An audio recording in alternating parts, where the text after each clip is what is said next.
Bonjour, aujourd'hui, on va décortiquer ensemble une affaire absolument fascinante. Une histoire qui mélange high-tech, manœuvres juridiques et vous allez voir, une bonne dose de culture pop. C'est peut-être l'un des plus grands mystères de l'histoire du Bitcoin. 8,6 milliards de dollars, voilà, c'est la somme juste colossale qui a bougé en une seule journée, un 4 juillet 2025. Ça représente environ 80 000 bitcoins, un chiffre qui fait tourner la tête, c'est sûr.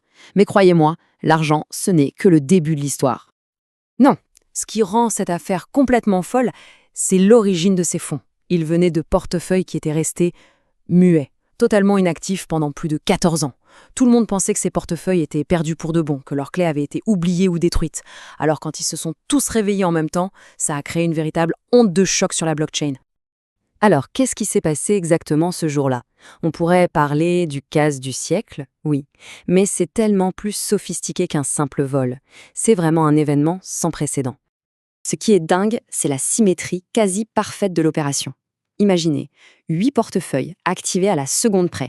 Chacun contenait exactement 10 000 BTC, pas un de plus, pas un de moins.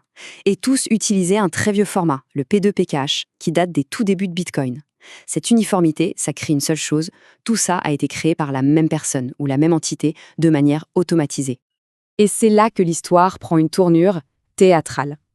Juste avant de bouger les fonds, le ou les auteurs ont laissé des messages sur la blockchain, comme des graffitis numériques. Et attention, ce ne sont pas des messages au hasard, non, ils construisent une véritable narration. Le premier message, c'est un avertissement. C'est direct, presque formel. Avis juridique. Nous avons pris possession de ce portefeuille et de son contenu. On est loin du message d'un hacker qui se cache. Ça sonne plutôt comme une saisie officielle. C'est une déclaration de pouvoir hyper provocante. Le deuxième message, c'est un ultimatum technique. Pas abandonné? Prouvez-le par une transaction on-chain en utilisant la clé privée avant le 30 septembre. En gros, ils lancent un défi aux propriétaires d'origine. La seule façon de prouver qu'on possède un portefeuille, c'est de signer une transaction.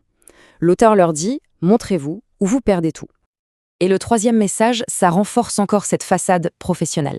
Il renvoie vers un site web externe. Et sur ce site, on trouve un avis juridique très détaillé qui explique comment réclamer les fonds. D'un coup, l'opération ressemble moins à un piratage et plus à une procédure quasi institutionnelle. Et puis, il y a la touche finale, la signature, une référence qui a glacé le sang de toute la communauté. Ces 6 chiffres, ce sont les chiffres de la série Lost. Mais le plus fou, c'est la date limite de l'ultimatum, le 5 octobre 2025. C'est pile 20 ans, jour pour jour, après la diffusion de l'épisode qui explique l'origine de ces chiffres. Non, ça ne peut pas être une coïncidence. Tout ça nous amène à la question qui fait vraiment peur. Mais comment est-ce que c'était techniquement possible? Est-ce qu'on vient de mettre le doigt sur une faille fondamentale? Une sorte de secret bien gardé dans les fondations de Bitcoin? On sait que tous les portefeuilles ciblés utilisaient ce fameux format P2PKH, la norme au début des années 2010. Le truc avec ces portefeuilles antiques, c'est qu'ils n'ont pas toutes les sécurités des formats modernes. Du coup, ils pourraient avoir des faiblesses, surtout si les clés ont été créées avec les outils de l'époque qui n'étaient pas forcément parfaits. Alors les experts ont en gros 3 théories.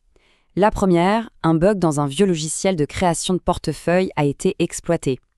Deuxième piste, une entropie faible, c'est-à-dire que les clés n'étaient pas générées de façon assez aléatoire et donc on a pu les deviner. Et la troisième, la plus flippante, la découverte d'un motif algorithmique. En gros, si vous trouvez une clé, vous pouvez calculer toutes les autres. Ça expliquerait la symétrie parfaite de l'attaque. Et ça nous amène à la question centrale. Est-ce que c'est un simple hack pour l'argent ou est-ce que c'est autre chose? Une sorte de performance artistique qui utiliserait la blockchain comme une toile? Parce que toute cette mise en scène, ça suggère que le but n'est pas seulement de s'enrichir. Mettons les deux idées face à face. D'un côté, on a un exploit technique classique. Le but, c'est l'argent, et l'auteur cherche à rester anonyme. De l'autre côté, on a une œuvre narrative. Le but, c'est de faire passer un message. Les indices laissés exprès, les références à la pop culture, et même l'utilisation d'un cadre juridique comme un élément de l'œuvre, tout ça penche très fort vers la deuxième option. D'ailleurs, la stratégie juridique est vraiment brillante. L'entité derrière tout ça s'appuie sur ce qu'on appelle la doctrine de l'abandon. C'est un concept qui existe dans le droit des biens physiques. Si un bien est laissé à l'abandon pendant très longtemps, il peut être réclamé. Et là, l'auteur tente d'appliquer ce principe du monde réel à l'univers numérique. C'est audacieux. Les conséquences de cette affaire vont bien au-delà de ces 80 000 bitcoins. Parce que si c'est bien une faille qui a été exploitée, alors le bitcoin pourrait faire face à la plus grande crise de confiance de toute son histoire. Bon. Alors, qu'est-ce qui se passe maintenant? Il y a plusieurs scénarios sur la table. Le pire, évidemment, la liquidation massive.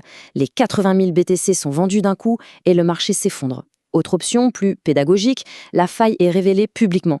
Il y a aussi l'option nucléaire, un hard fork pour bloquer les fonds, mais ça diviserait la communauté à coup sûr. Ou alors, l'entité pourrait ne rien faire du tout, juste garder les fonds, pour montrer qu'elle en avait le pouvoir. Et tout ça mène à la question qui hante absolument tout l'écosystème. Et si cette même vulnérabilité pouvait être utilisée sur une portefeuille de Satoshi Nakamoto, le créateur de Bitcoin lui-même? On parle ici d'environ 1 million de Bitcoin. Si ces fonds se réveillaient, ce ne serait pas juste un choc pour le marché, non. Ce serait un séisme qui remettrait en cause les fondations mêmes de Bitcoin, toute son histoire, toute sa mythologie. Au final, toute cette affaire nous laisse avec une question fondamentale, surtout dans un monde où l'on dit que le code fait loi. Qui a vraiment le pouvoir? Ceux qui écrivent les règles ou bien ceux qui savent comment les contourner?